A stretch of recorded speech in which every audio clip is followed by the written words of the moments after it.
Louise, welcome to YogoJo podcast, and many thanks to our wonderful friend Sadhbir Kausar from Harvard Medical School for introducing us.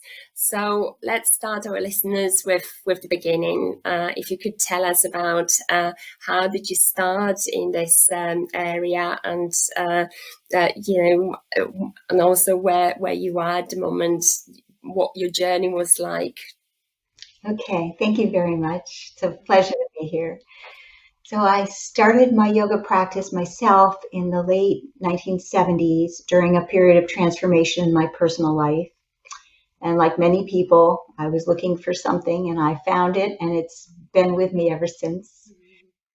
And then I had been a teacher, a high school English teacher, and then a middle school English teacher. And when I moved to South Florida, which is where I live now, I began working at a small community college and started to teach English there as well. And then I had an opportunity after I became certified as a yoga teacher through the Shivananda organization in 1981 to teach at a school. It was actually a residential facility for children with exceptional needs. They were considered severely emotionally disturbed. That was the term back then. And many of them were in residence, others were day students. So it was a very challenging environment. But because they had tried everything and nothing worked, they were willing to try something else. So they invited my teacher, she was my first yoga teacher, Carol Goya, and I in to begin a program there. And it was very, very challenging, to say the least. We had kids that had virtually no self-regulation skills.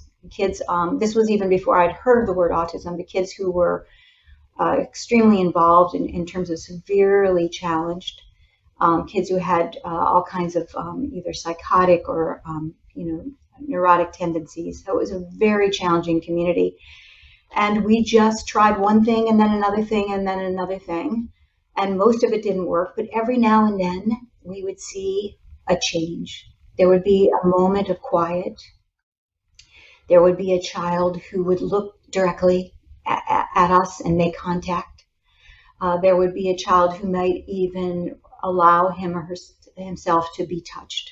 So these little strides were so extraordinary that I knew I was onto something remarkable. And that was the beginning of the path for me. And I just went on to I worked in that community for many, many years. And then I worked in the autism community starting in the early 2000s. And I've worked with kids of all ages and all abilities ever since. And so that was my story.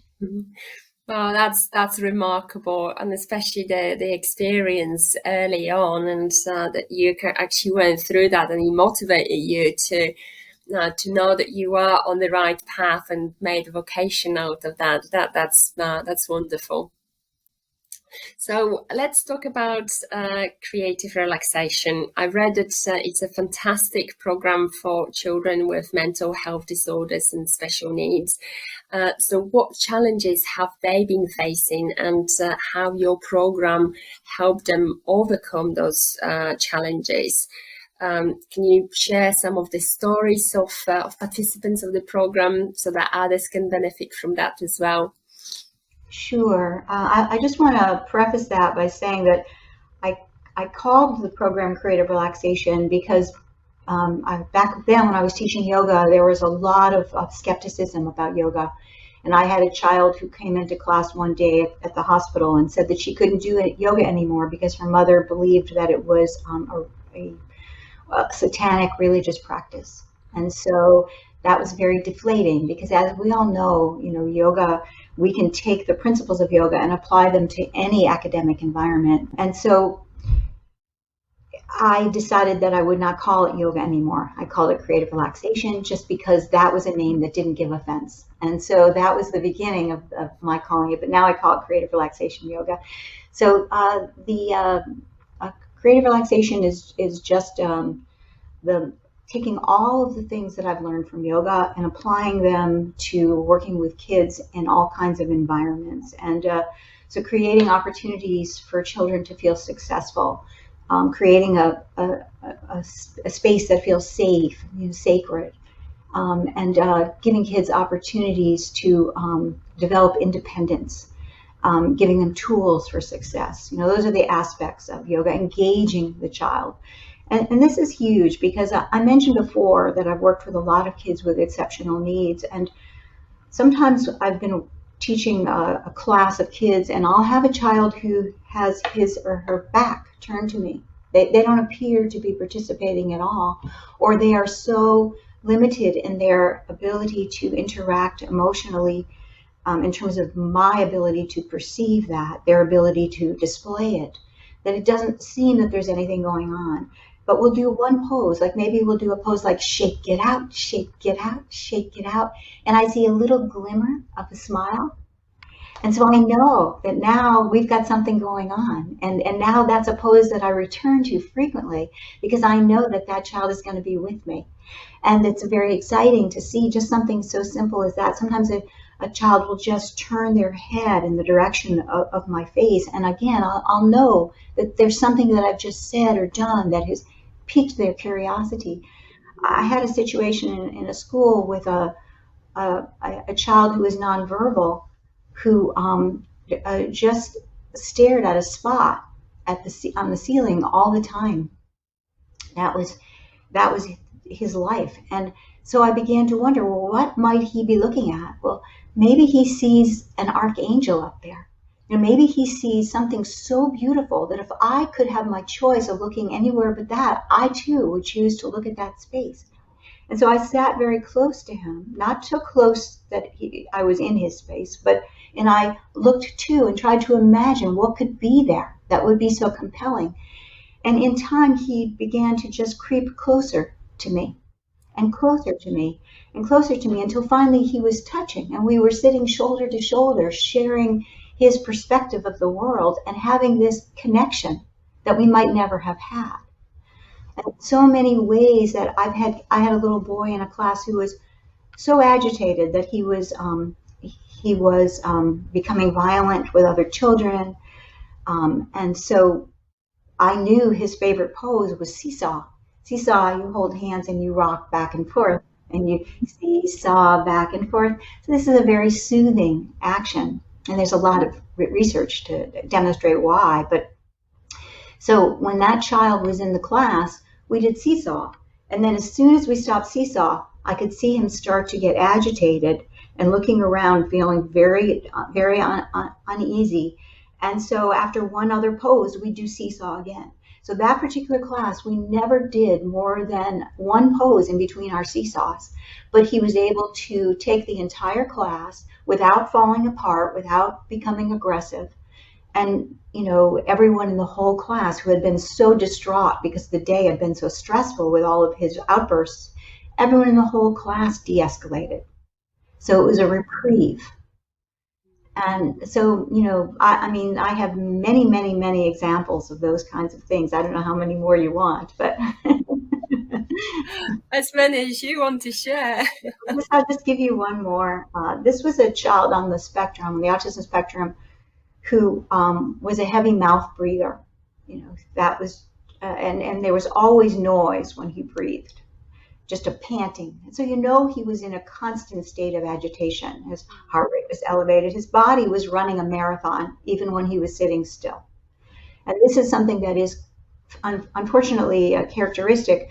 According to a lot of research, individuals on the autism spectrum tend to have a lower functioning vagal nerve. The vagus nerve is what puts the brake on stress mode. And so, it's like you're careening around a corner without having a brake.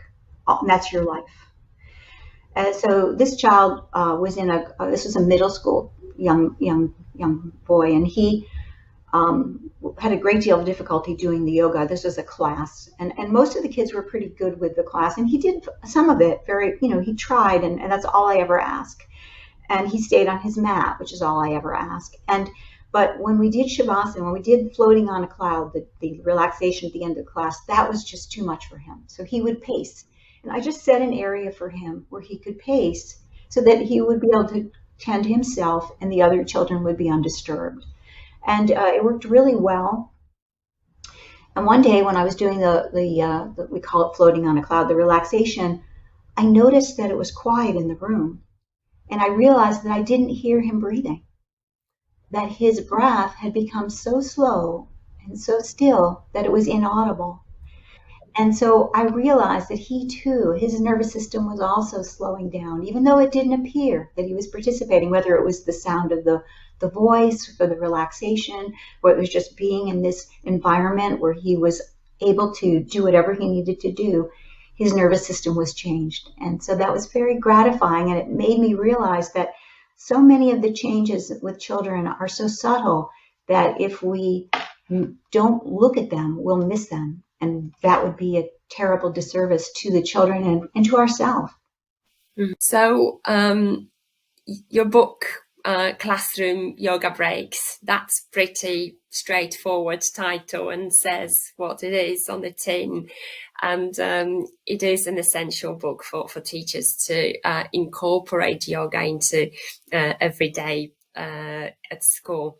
So what's your opinion about what should be the best approach to get the kids to do yoga, and how not just schools, but also how mums, dads, families should encourage the kids to do yoga and benefit from your findings that you described in the book?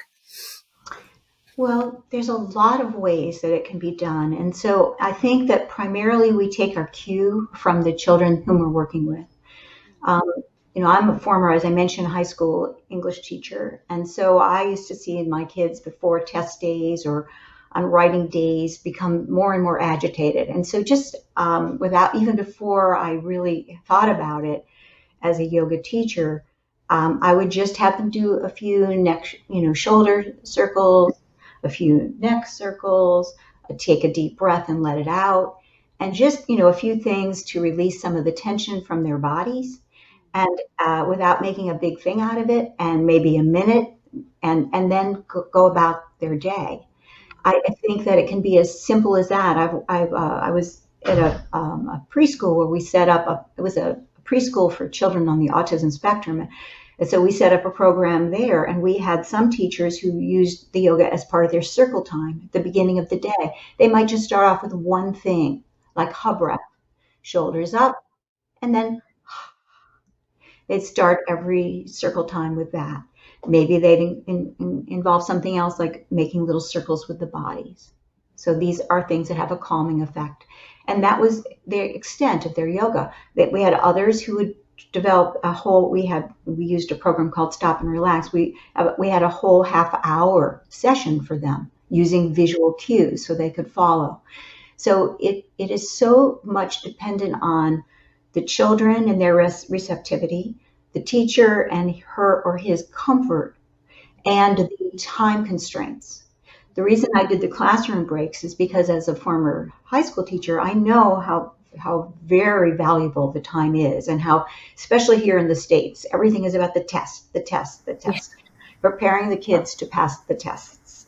And many teachers felt that they couldn't deviate from their curriculum at all. I had a teacher that I contacted offering to volunteer as in her classroom, coming in with 1 to 5 minute exercises.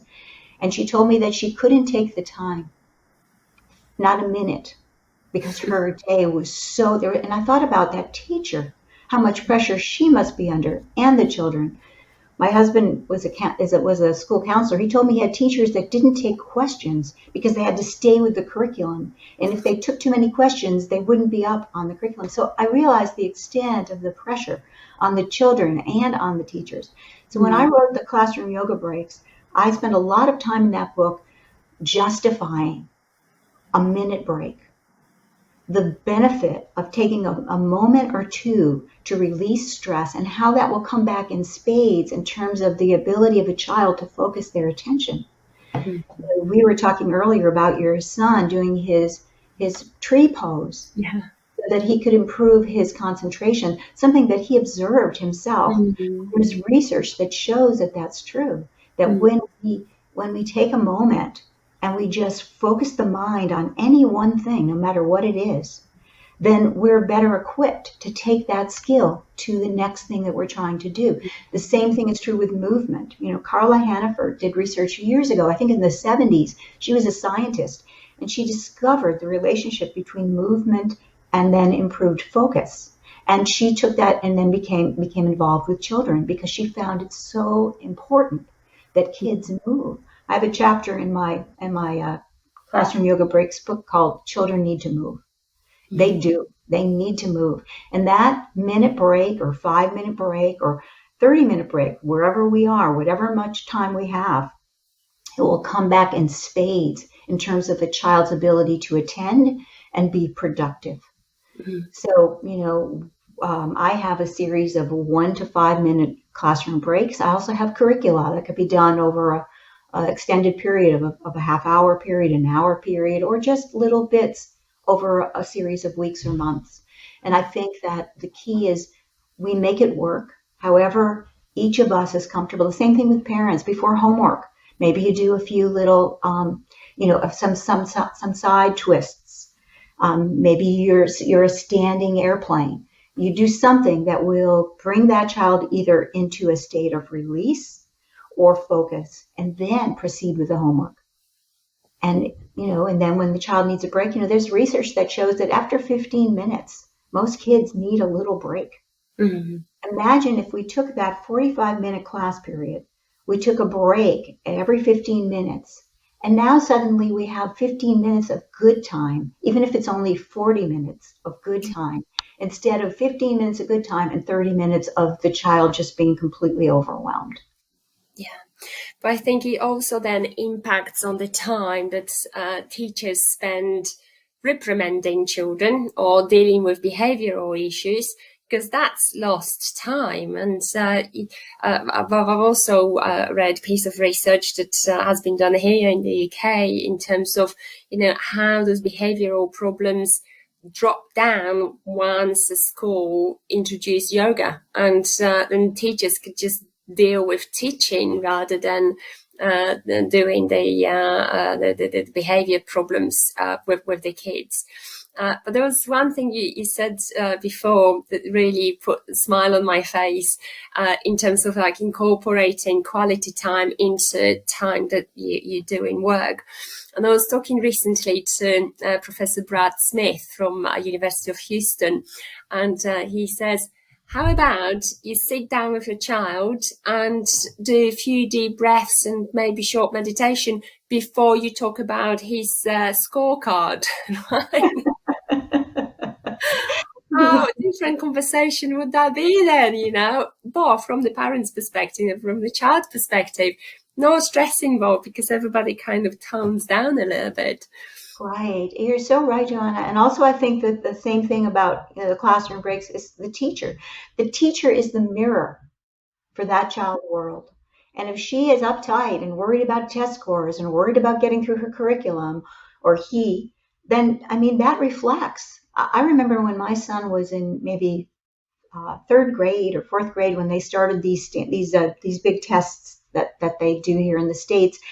And he was he was an excellent student, but his teacher was so anxious about it. He actually got ill. He reflected her anxiety. He was so worried that they were going to do poorly and it was going to have an impact on her. And not that she ever imposed that on the children, but he intuited that from her level of anxiety, that he actually became sick and couldn't go in on the day of the test.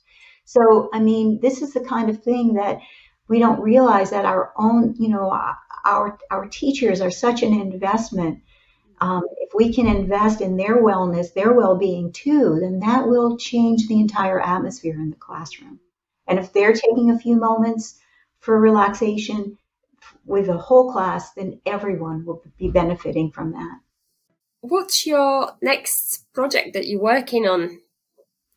Any exciting things to share? Yeah, I am excited about this. So I mentioned, I'm going to just show you this. So I'm the co-author of this program called Stop and Relax. Mm-hmm. And it's a visual curriculum. It was developed by obviously myself, 2 autism experts, and a school psychologist. And we started this back in the early 2000s. And developed this visual, a visual curriculum, there's with cue cards and so forth. And so it's very accessible. It's grayscale, especially for individuals on the autism spectrum or with sensory challenges, because it doesn't have a lot of distraction. And so it's being translated into Spanish. So I'm very excited about that. I've been working with a colleague in Madrid who's been working on this project. She and a group of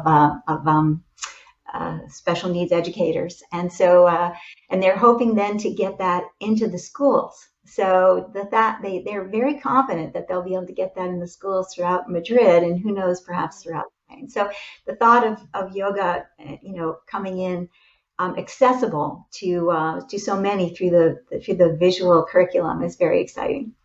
Oh wow, that sounds really, really exciting, especially the part that you actually reaching out to different community by translating the book into Spanish. So that's amazing.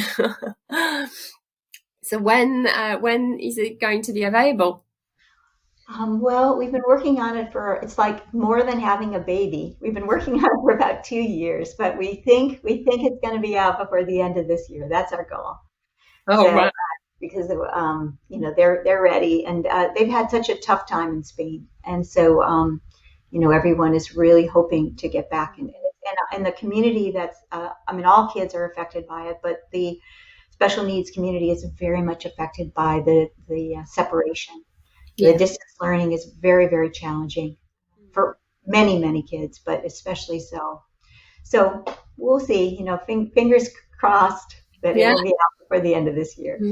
Why do we need yoga at schools? Obviously, there are behavioral gains for the kids, that they would respect each other better. There will be a peaceful environment where the kids will feel safe and will thrive. But from your perspective, why do we need yoga at schools? Well, I think that yoga is a wonderful supplement to social and emotional learning. And all of those components, I don't know if you're familiar with CASEL, it's an organization that has developed sort of standards for social and emotional learning, and it's used very much here in the States. And when you look at those standards, the first one is self-awareness. Yoga is about self-awareness. If we become aware of our bodies, our breath, how we feel, how we present ourselves in terms of our posture, then we can change so much. And also, self-awareness is the first step in empathy. So if we're going to create kids, if we're going to help kids become more empathetic, more compassionate, more considerate, we can't just tell them to do that. That's not going to work. It's something that happens from the inside out. And there's so much research that shows that empathy starts with self-awareness, that in fact the same brain pathways that we use to develop our own self-awareness they're the same that are used to create empathy. So we talked a little before about some of the research about how yoga practitioners and mindfulness practitioners, it changes the parts of the brain. It thickens the insula, and the insula has so much to do with our ability to filter feelings. So to me, the first step in creating an empathic, compassionate community is self-awareness, and that is what yoga is about. Secondly, the breath. I have a friend, her name is Karma Carpenter, and she was very active in developing a K-12 platform years ago for yoga and mindfulness. And she says that breathing is a civil right, and that if we don't teach children to breathe, we are denying them a basic human right. Learning how to use the breath. Learning the fact that you can alter your breath, and that in fact your breath is a mirror for your feelings. So that if you regard your breath, if you notice that you're breathing rapidly and shallowly, that's an indication to you that you're in stress mode, you're in an unstable place. If you can alter that breath, and any yoga practitioner can do this, just slow it down a little bit, you begin to alter your nervous system. When you have that tool, that's extraordinary in any circumstances that you're in, whether it's your family, your school, your ability to cope with the changes that inevitably occur in life. So I think that we owe it to children to give them a pathway to self-regulation through the breath. We owe it to children to give them an opportunity to improve their self-awareness so that they can become human beings that can embrace every aspect of life and have a community with others. Yes, and especially if they learn that in early stages of their life. So it's almost like an insurance policy, isn't it? That will keep on giving as they get in older, and that their lifestyle and their choices and quality of their life will be completely different. And these are those just simple things that can be embraced and learned early. Just almost like, something that you pack in your bag, the most essential things for the journey. Is yoga fun as well as it is for those deeper purposes? Or how do you make it fun? How do we encourage kids, teenagers, and young people that yoga meditation is cool and it's actually something that others will not laugh at you when they see you do that? Right. So that is such a good question. And yes, yoga for children is very different than yoga for adults. Yoga for children is fun. And, I teach trainings for teaching teachers how to teach yoga for various challenges or classroom and so forth. And there was a young woman who had a daughter about 8 years old, and she's a yoga teacher, and she's a lovely person. She couldn't understand why her daughter didn't like yoga. And then when she took the training, she realized that she was expecting her daughter to do yoga the way an adult would do yoga. And so, in addition to being a kids yoga teacher, I'm an adult yoga teacher. I teach 200-hour teacher trainings, 500-hour teacher trainings. So I'm very aware of the importance of structure and symmetry and balance and, the use of the muscles and all of that. But when I teach kids, all that goes out the window, and it's only about fun. The rules in yoga that I use are stay on your own mat, keep your hands and feet to yourself, notice how you breathe. And if you try, or you're doing any of those things, if you're sitting on your mat and you're not creating a disturbance for someone else, then you're doing yoga in my class. Some kids, that's as much as they can do. Sometimes they want to run. Sometimes they just want to run. Sometimes we take blocks and we put them on our head and we see if we can walk around the room without dropping a block. Sometimes we use the blocks and we make them into stairs and we try to walk the steps. Sometimes we all become animals and we hop around like bunnies, or we creep around like snakes, or we bark like dogs. And those are all wonderful things because they make kids want to do those poses. The poses will change the endocrine system. They have an impact on the body, the poses themselves. That's why they're so powerful. And if you're running and you're playing, you're breathing. If you're breathing and then you slow down and you take a little rest, well, that's such an important aspect of yoga, being able to switch off from effort to calm. Mm-hmm. So yoga for kids is fun, and the fun depends upon the ages and the children. Sometimes kids like to do a lot of partner yoga, and that can be super fun. I mentioned about rocking back and forth. That can be done in partners. Sometimes, again, depends upon the age. With little ones, we rock the baby. We take our foot and we rock the baby, and we sing rock the baby, and then we hug and we kiss the baby. But with older kids, we rock the hip. And we see how that feels. And we notice maybe it's a little tight and maybe it feels good. Or maybe in between kids, we imagine that we're babysitting and we're taking care of a child and we're going to rock that child and we're going to comfort that child. So the way that we approach it will be very much dependent upon the individuals whom we're working with, their age, their interests. Sometimes instead of, I used to have a boy who was obsessed with cars. So every pose I had to have something to do with a car. That's no problem. We can rumble, we can be a truck, we can, be on wheels.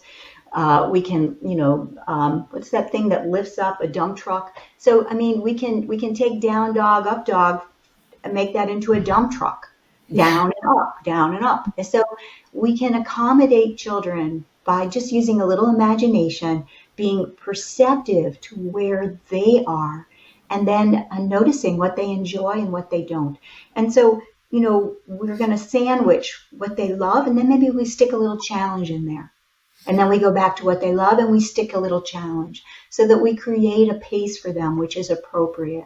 And also by honoring, if they're, very tired, we're not going to make them do 27 sun salutations. We're going to instead lie on the ground and do some stretching and some breathing and then get them warmed up a bit before we perhaps are then able to stand up. If they come in and they're all crazy, we're not going to ask them to lie down and do nothing. We're going to get them moving right from the beginning and then gradually perhaps get them to slow down. So those are all ways that we make it suitable.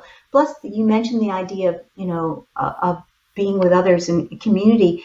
This is a huge thing, creating a community through yoga where we have certain ground rules that we follow. What is said in this room stays in this room. If I express that something really makes me unhappy because of something that happened in my life, well, together we all shake it out and we try to get rid of it for that person, but we don't ever use that information in any other setting. Yeah. So that, depending upon the age of the children, again, with older children, this really works well, that we create an environment where everything is secure, everything is protected, everything stays there. It can be released, and then when we leave all that behind. So there's so many ways to make yoga fun. Yeah, but it's also that flexibility, isn't it? And make it suit various ages, various interests, and make it in such a way that it uses what kids are really good at, using their imagination. And yoga poses themselves, with having so much to do with nature, with animals. Encourage that imagination, but then that twist on down dog or up dog, you can easily turn it into a truck. Can we talk about your other book, Yoga Therapy for Children with Special Needs? It's absolutely invaluable issue, and it talks about benefits for children with special needs. So can we talk about how can we use yoga as therapy? So it's very interesting to me because when I teach some of my trainings on yoga for special needs, I often have occupational therapists. It's very well suited to that kind of a therapy because metaphors that we use in life, like grounding, yoga actually literalizes those metaphors. I mean, when we're lying on the ground or when we're on our hands and knees, we're feeling the ground with so many parts of our body that the concept of being grounded becomes very real. Same thing, if we're lying on our back and hugging our knees into our chest, we're giving, all that deep flexion tends to have a calming effect on the nervous system. And so there are a lot of just ordinary things that we do in yoga that will help children with all kinds of sensory challenges. Also, because yoga is so multi-sensory, when we do yoga, we're using our visual sense. I mentioned that with kids, I often use these visual cues because those two-dimensional, non-distracting visual cues can be very effective. Or we use our body as a visual cue. So it's a very visual. Of course, it's auditory because we're giving instruction. It's tactile. We're feeling everything. We're feeling the muscle. We're feeling the movement. And it's kinesthetic because we're moving. So we're engaging all of those senses. And in classic instruction, we tend primarily to be either very visual or very auditory. But the fact that we combine all of those is really powerful. I used to be a reading specialist, and that was the problem with a lot of people with reading, is that they didn't relate to the modalities in which we taught. So I love yoga because it engages every modality of learning. Also, I think that I mentioned before about the simplicity, that we can make something as simple. When I do tree pose with kids, I start off with something as simple as just hands at the heart. And that is a tree.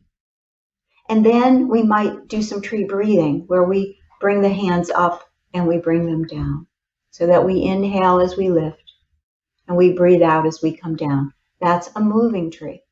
Then I might take the toe and tap it and tuck it behind. Let it stand on the other foot, or tuck it behind the other foot. That's the beginning of a balance. Yoga is very suitable to be broken down into small steps. And that's the way a lot of kids learn, especially kids with any kind of learning challenges. The smaller the step, the better. So we can take each of these. I can teach a class with a variety of children, and someone is doing a tree just with his hands here, and someone else is doing a full balance tree with their other foot up on their thigh. We're all participating in the same class, and we're all doing it in our own way, and it's all good. So we have a community, but we're adapting to where each child is without judgment. And also, I think that there's a really important statement by one of my most beloved teachers, although I've never met him, Dr. Stephen Porges. He's been very generous to me with giving me information and guidance in writing the books and answering questions. And he's came up with this polyvagal theory way back in the, I don't know when it started, but I know it's become very, very well known now, about the role of vagus nerve in social interaction and also in stress management. So he's the one who talked about the fact that the vagus nerve appears dysregulated among individuals on the spectrum. Well, he also says that because there are so many things that we do in yoga that activate the vagus nerve, that yoga is a portal to changing, to beginning to develop some of the skills that the vagus nerve would ordinarily take care of. So things like circular motions, things like rocking motions, movements where the pelvis is elevated and lower, like when we do a bridge on our back with our knees bent, just lift the hips a little and lower. Those all tend to activate the vagus nerve, according to Dr. Porges. And that is what puts the brake on the rampant stress mode. So, these little tiny things, and if you look at individuals on the spectrum, they often do these kind of things. They're rocking, they're circling. It's an intuitive way, perhaps, to activate the vagus nerve. So we can bring those into a class, and we can teach those as a skill, and it benefits everyone: the individual with autism, the individual who's anxious, the individual who doesn't really know where their physical boundaries are, sensory processing disorders. There are so many ways that kids who have little body strength can get stronger through yoga. Kids who who are so rigid that they're hyper in terms of tone, they can get a little flexibility, and they can all do this in the same class. So it's a beautiful system for addressing so many challenges, and it's so simple that it can be done, in a minute, or it can be done over an extended period of time. So that's why I believe so strongly in yoga as a modality for children of all ages and levels and abilities. Well, I really like the way you talk about it, especially the angle and the zoom in on the children. I was reading recently Eddie Stern book, One Simple Thing, and that's where he says about whether somebody comes with achy back or bad foot or headache or stressful day and they need to leave it behind. When they leave yoga class, it turns out that the foot hurts less, the back improved, the head is not as cloudy. So it's just that one simple thing that somehow suits all. But as we talked earlier, it's not that it's just like, a miraculous cure. You just use that as the addition to everything else that you do.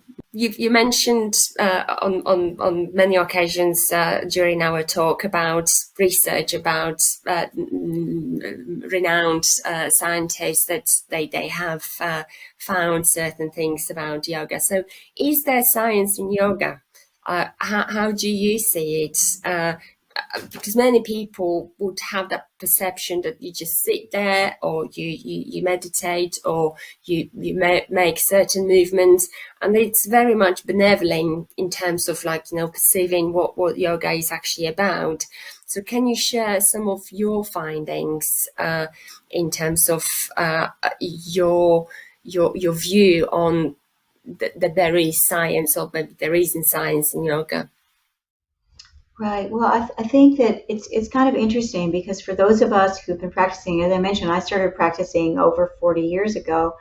And when I started practicing yoga, it didn't really occur to me that I was doing anything other than a form of exercise. But what happened was, as I mentioned, I started it during a period of personal upheaval in my life, relationship changes and so forth. And I found that on the one night that I did yoga, I came home and I was calm. And so it was revelatory because I hadn't felt that way in quite some time. And it was something that I realized that not only could I do it when I went to class, but I could do it when I sat on the beach and I did a little bit of alternate nostril breathing. I could do it if I put my legs up the wall before I went to bed at night. And so through, my own experience, finding the change during a very challenging time in my own life, I became a believer. And then, of course, just as because I'm a teacher, I've been fascinated now to read the research. You've probably looked at the work of Susan Lazar, who discovered about the changes in the brain. She was the first one that I read about who discovered about the changes in the brain, the thickening of the insula, the thickening of the prefrontal cortex, the change that occurs in the brain of yogis and meditators compared to non-yogis and non-meditators of a similar age. And so that was fascinating to think that science could validate the experiences that we have. So, as I've mentioned told you, Johanna, I'm not a researcher or a scientist. I'm a yoga teacher. But what's been wonderful is just watching with my own eyes to see children change, to see families change. I have a lot of families. I love teaching family yoga because you often have children, especially most of the family yoga that I've taught has been for children with either sensory challenges or learning challenges, neurological challenges. So you have families where there are kids that maybe there's one child who needs so much attention, then there are other children who seem to be somewhat, they're not ignored, they're loved and they're cherished, but they don't get the same amount of time, they don't get the same amount of resources. So to have the family come together and everyone experience this yoga together, and everyone play together, and everyone be on the ground together, it's a great equalizer. And it's an opportunity then for a child who's maybe anxious because of autism, or a child who's anxious because they have a sibling with autism and they worry every time they bring a friend over what's going to happen when they go home. Together, they and a family who's so worried about the future for their children, all together they're able to just let it down, just put it aside for a few moments. And maybe one of the kids can do something better than the mom they've never had that experience before. Maybe they can give the mom a little back massage and make her feel calmer. Or the dad, help the dad to understand a posture that they couldn't do. So there are so many ways that we watch a family walk in and then we watch them walk out and we see how different they are, how they interact with each other, this opportunity for bonding, this release of so much anxiety and tension. And even though they have to go right back out and climb into their life, they climb in from a lower place of anxiety and tension. And so much that is researched is evidence, is evident when we watch our students, whether they're adults or children or families, special needs, kids of any age. So yeah, I think that it's a walking science experiment. Anybody who's a yoga teacher gets to see that every day. Oh, so you are almost like in a lab, isn't it? You have those experiences firsthand, and you're almost validating what the scientists or researchers suspect or can see that is happening. You validating that in real life. Why, in your opinion, as families, as society, we need yoga these days more than ever? Yeah, I think that, in our society, we have become so focused on the outer world, on material goods, on how we look to others, clothes and style, and what kind of car we drive, where we live. That we have lost a lot of that inner focus. I think that one of the sort of side effects of the pandemic being so much required to retreat is that many of us have rediscovered our inner world. If we're lucky enough to have had that opportunity, then this retreat has actually been helpful in some ways, as painful as has been in others. But I think that we tend to, especially kids, especially maybe, kids of a certain age, they stop looking at themselves and they start looking out and assessing themselves through others' eyes. And I think that yoga, as I mentioned, it turns us in. It brings us back to self-awareness, as it reminds us of who we are. We notice how we feel. As we notice how we feel, we become inherently more receptive and aware of how others feel. Well, this is a huge thing. Instead of being competitive and agitative with one another, we begin to look at the world through someone else's eyes, through someone else's feelings. And this all starts from turning inward. I think that, as I mentioned before, yoga is a great equalizer. When we're down on the ground, we're all in the same place. And this is an opportunity for us to, no one is above anyone else, literally or figuratively. We're down on the same level. I think that there's rare opportunities in the world for families to have that experience, because there's always somebody who has to be in charge. And even though I know that's important and essential, it's wonderful to have a place where we're sort of equal. and I think too the capacity for community. I mentioned before about giving mom a little back rub. I'm a massage therapist, and so I use touch a lot. And I find that very often just partnering with a parent. I have a posture that I use called lawn chair, where you sit back to back, mom and child, and you alternately, one person comes forward, does a forward bend, and the partner is resting on her back. And you're supporting that person. You're giving them that opportunity to relax. You're there for them. And then, after a few moments, you change. And now you have the chance to rest, and this person has the opportunity to support you. And so metaphorically, we're taking that idea of having someone's back, of being there for someone. And when we do it in the body, it spills over into our world. So there are so many ways that yoga can create a greater sense of community and bonding within a family. But it's also that transfer of experiences and practical situations that happen on the mat, and then transferring them into everyday life. And it's almost like, when in real life we're facing a situation, our brain clicks because it knows already, oh, I've experienced that situation. It's kind of, it's there, isn't it? True. I think it's Tim Gard, Gard, who's done some research on how yoga can transfer into a person's life. And it's fascinating. But we see it, we don't have to be Harvard educators to be able to see it for ourselves. It's wonderful to get that validation from the experts, but to see the way a person changes how they interact with someone else. I've seen that time and time again. And you and I were talking about this earlier, but one of the things that I do when I teach in schools is that, in addition to taking kids out of their seats, sometimes I have them do some things right in their seats, so that they begin to generalize those experiences and apply them to their classroom situation.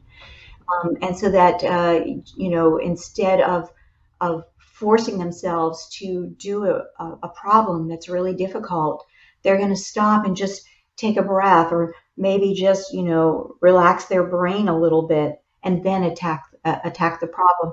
I talked with a teacher for the Classroom Yoga Breaks book, who is a math teacher, and then she became a yoga teacher. And she said before difficult math problems, she used to do a little bit of yoga work, just a few minutes of yoga practice with her students. And she found that they were able to attack these very challenging math problems in a different way, much more calmly, and go through them and generally resolve them much more easily after having just a minute or two of practice before. Yeah. Oh, that's amazing. But it kind of validates what we've been talking about today, that that's exactly that impact of being more productive, more efficient, and actually not seeing that time spent doing yoga as waste time, but time that actually accelerates. Some parents may say, oh, that yoga, that meditation, it's not for my children. It's definitely not for me because it's making me flaky, kids too oversensitive. What would you say to those parents? So again, I think that it's very important. One of the things that one of the principles of my creative relaxation is to, engage the child, or engage whoever you're working with. In this case, the family, and for that, it's this idea of meeting them where they are. So if you have a family that is turned off by meditation or by stillness, then you introduce the more playful aspects of yoga. And you talk to them about building their body strength.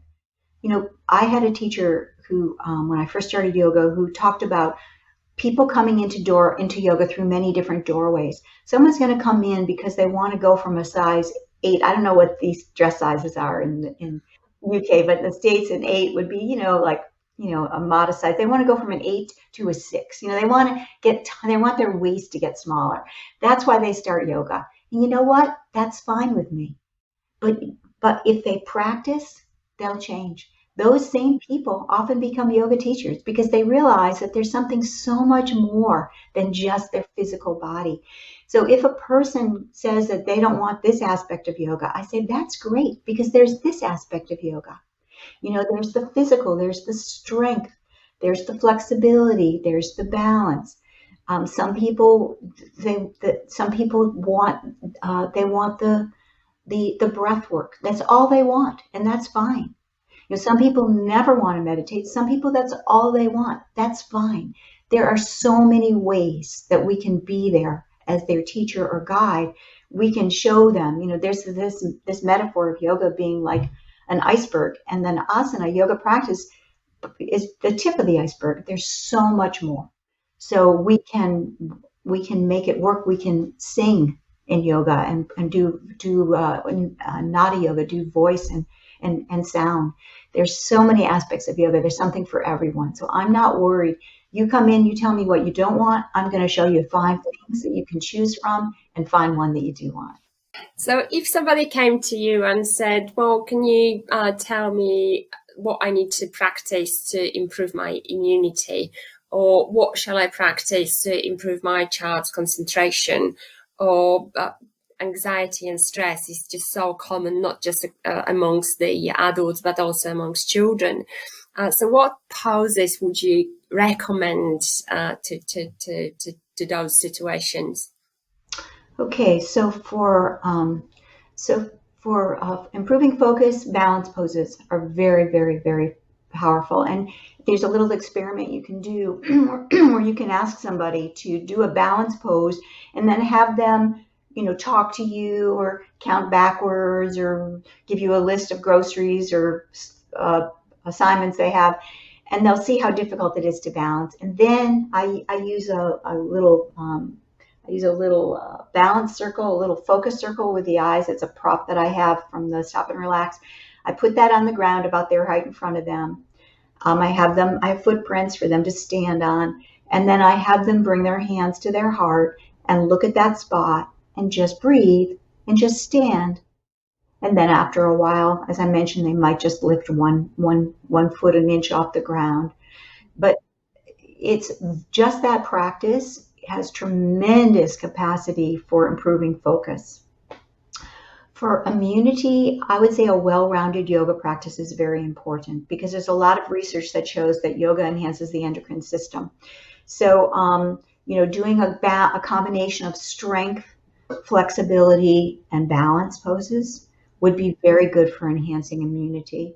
Also, depending upon the child's tendency, if they tend to be very, I've had kids that are so stiff that I just work on flexibility, just letting their limbs float around, letting being butterflies with their hands, with their arms, shaking out their body, those kind of things. If they have very low tone, we just work on how to go from slump to upright, slump to upright, slump to upright. And so, just making it kind of a fun little thing is I make it very playful for kids. Now slump, and now posture check, and slump, and talk about, and then while you're slumping, take a deep breath. While you're upright, take a deep breath. What do you notice about you? Breathe, and that sort of thing.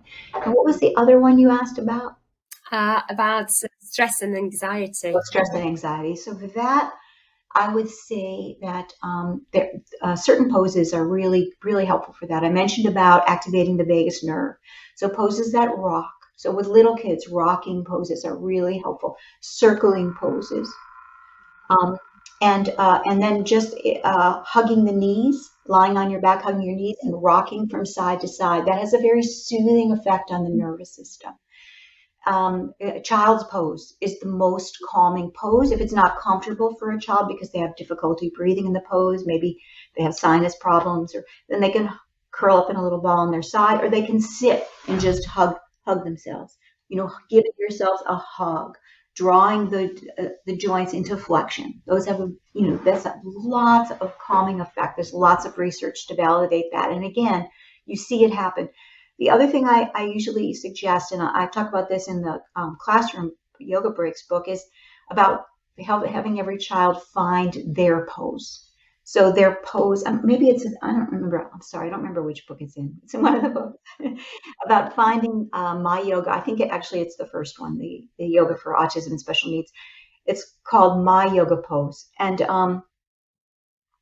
finding their pose, the pose that makes them feel like laughing, finding the pose that makes them feel quiet, finding the pose that makes them feel comfortable, finding the pose that makes them happy, finding the pose that makes them feel safe, and then coming up with a series of poses that for whatever purpose it is that they're looking for, whether it's to concentrate, to feel comfortable, to feel safe, and then being able to implement those poses so that as a reminder, if a child is getting a little bit close to the edge, which most of us can observe with kids before they go off the edge, we remind them, this might be a good time for your quieting pose.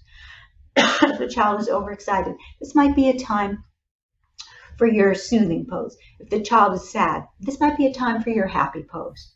And then, letting them have ownership of that pose. They can change it at any time if they want, but it's a skill that might prevent them from, going off into a problem area.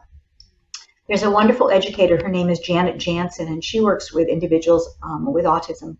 And she says that taking a break to self-soothe, to self-regulate, to self-calm, or whatever of these emotions we want to engender is very different from having a timeout where you've fallen off the edge and now you have no control.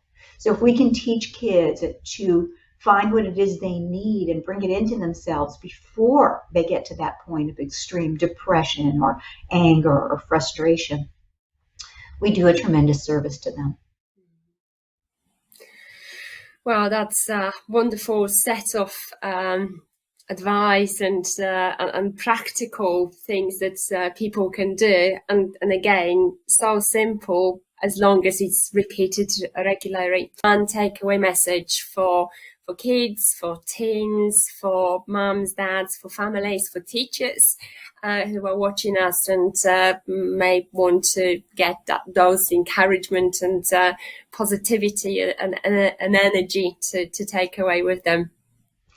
Okay, well, I'll use this message, which is the first time I went to a yoga ashram. I wrote a letter to ask if I could come and do a a work study, and I received a letter back. This was up in Canada, in Valmorin, in Quebec province. I received a letter back that was addressed to me, and its salutation was "Blessed Immortal Soul." So to me, that is the message of yoga, that every one of you is a blessed immortal soul, and that there is nothing wrong with you. You are perfect exactly as you are.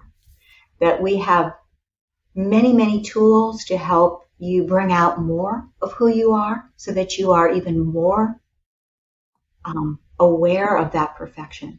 But that you, exactly as you are a blessed immortal soul. And that is what we salute to you in every yoga class.